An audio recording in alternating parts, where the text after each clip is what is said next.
Bốn bạn tinh lê vì khi sự lực mê tập ra mà nè bốn. បាទ Hai pra tớiយ៉ាងមិនដែរហើយទិញពីពេលណាដែរបង ខ្ញុំទិញថាជា5 ខែមុនបង បងមានបញ្ហាអ្វីខ្លះពីមុនបង ពីមុនខ្ញុំមានបញ្ហាគឺថាខ្ញុំធ្លាប់ប្រើផលិតផលពីមុនមកដល់ហើយខ្ញុំឈប់ប្រើដល់ពេលឈប់ប្រើទៅគឺមានបញ្ហាជារបកអញ្ចឹងណា បាទ របកល្មមដល់ហើយខ្ញុំក៏បានសម្រេចចិត្តទៅទិញដាច់បងមកប្រើប៉ុន្តែប្រើទៅ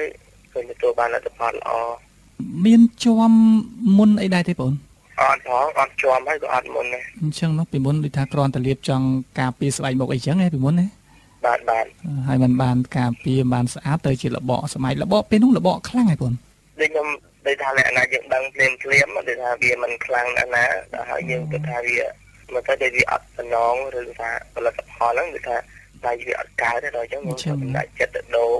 បាទកាហាយមុខទេបងពេលដែលបងលាបផលិតផលផ្សេងពីពេលមុនមកហ្នឹង វាអត់កាហាយទេប៉ុន្តែគាត់ថាពេលដែលយើងឈប់ប្រើវាដូចរបបមកឈប់ប្រើពេលដែលមកពេញមកប៉ុន្តែយើងនៅប្រើទៀតអត់អី អញ្ចឹង ប៉ុន្តែដល់ពេលឈប់ប្រើរបបរបបហើយពេលមកពីច្រើនគឺមកដល់មកទៅយើងដៃយើងអត់នៅអត់ស្ទប់ទេ បាទ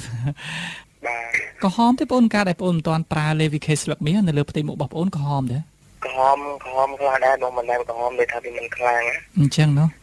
ដល់ពេលដែលបងផ្លាស់ប្ដូរមកប្រើ Levi K ស្លឹកមាសតើក្នុងចិត្តរបស់បង